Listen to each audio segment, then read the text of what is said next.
iOS 14 is now out and everyone's going to download it because it is so secure. It has a lot of cool security features to make sure you stay much safer. So I would recommend going through and setting it up, and this video will show you exactly how to do that. They've had it in testing for a very long time, and I've set it up on my phone, and so far I haven't really noticed any issues. Welcome everybody, I'm Kevin from helpfultutorials.net. If you like iPhone tips, tricks, and tutorials, do me a favor, smack that subscribe button. We would love to have you here. With that said, let's just jump right in.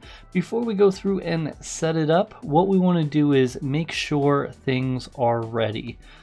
So you are going to be able to upgrade if you're an iPhone 6S and 6S Plus and higher. If you are lower than that, you won't be able to upgrade, unfortunately. But first we want to go through and make sure we have everything backed up, just in case we have any issues.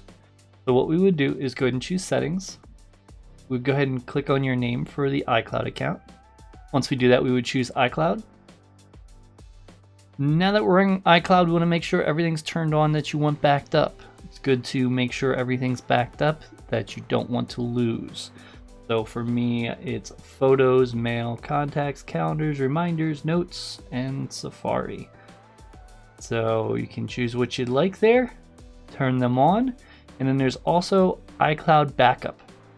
What I want to do is click on that, and I want to make sure there's a backup. I saw there was one yesterday at 7:11 p.m., so I don't need to worry about backing it up.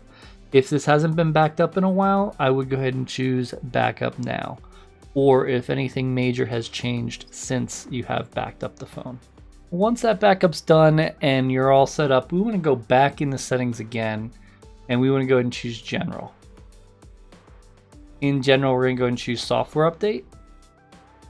And if you don't see anything from here, you just want to pull down from the top, and it should refresh if there is anything new. Now here you'll see iOS 14 is available. It's 2.37 gigabytes on my phone, so it should be similar for yours. So you will need that much space open. If for some reason you don't have that much, it may ask you to offload applications, and that's fine to do. It'll give you all information about the update. A lot of good stuff with security. Home screen and widgets are now available. And I'll be going over a lot of these features in the newest update. Once you're ready, go ahead and choose download and install. It'll ask you to enter your password. Go ahead and enter your password.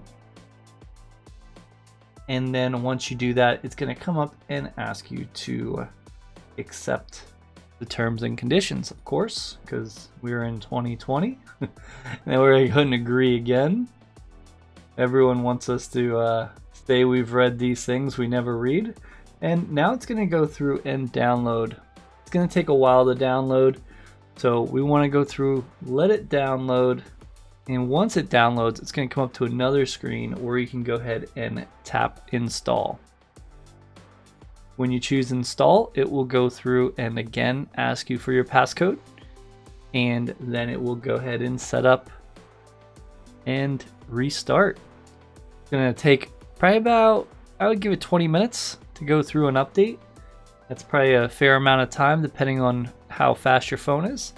And make sure you have it charged enough to handle this. If you don't, make sure you plug it in.